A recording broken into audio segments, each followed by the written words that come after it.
Alors voici une piscine Intex, 3,66 m. Bon, je suis relativement content, ça fait 2 ans maintenant que je l'ai.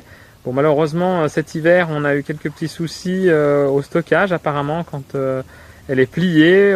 Il semblerait qu'au niveau des plis, eh bien, on ait des trous, donc j'ai dû en fait mettre un certain nombre de patchs que je vais vous montrer après. Mais sinon bah, c'est excellent, on s'amuse beaucoup dedans. Voilà le système pour le filtre. Et puis ça c'est le chauffage solaire. Donc là le chauffage solaire, la seule chose c'est que eh bien, il faut faire marcher le filtre que de temps en temps, sinon on va refroidir la piscine plus que la réchauffer. Là derrière on a la pompe, donc voilà à quoi ça ressemble.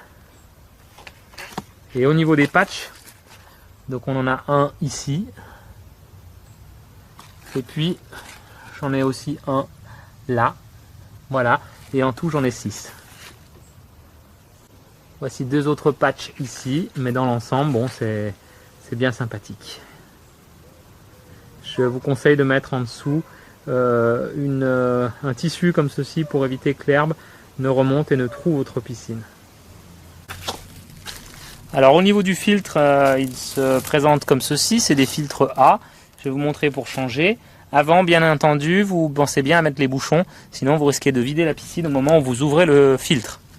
Voilà, maintenant on peut s'occuper d'ouvrir la pompe.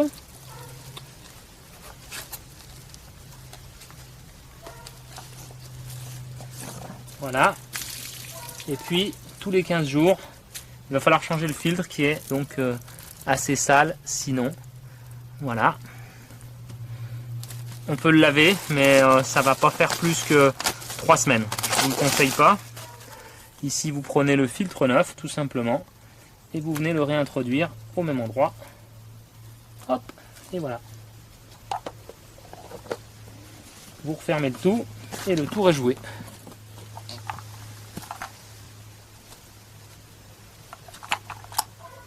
Hop.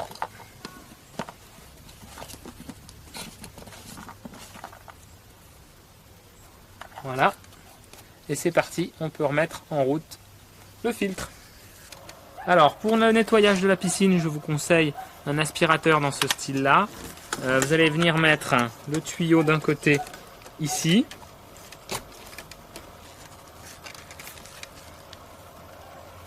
Vous l'emmanchez comme ceci.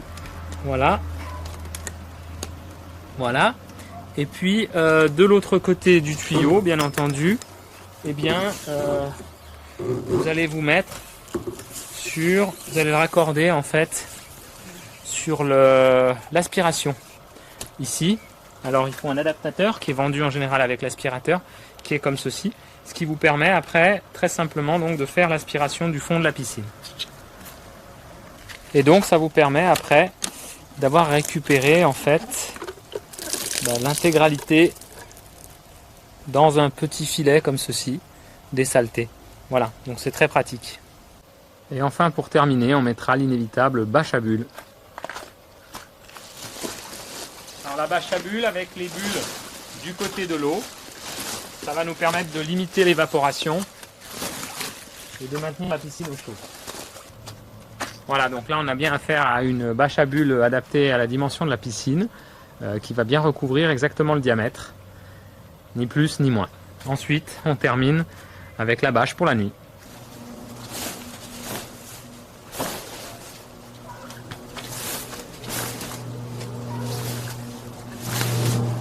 Et là, vous avez terminé avec la bâche à bulles et puis la bâche pour la nuit, et aussi éviter qu'un enfant tombe dedans.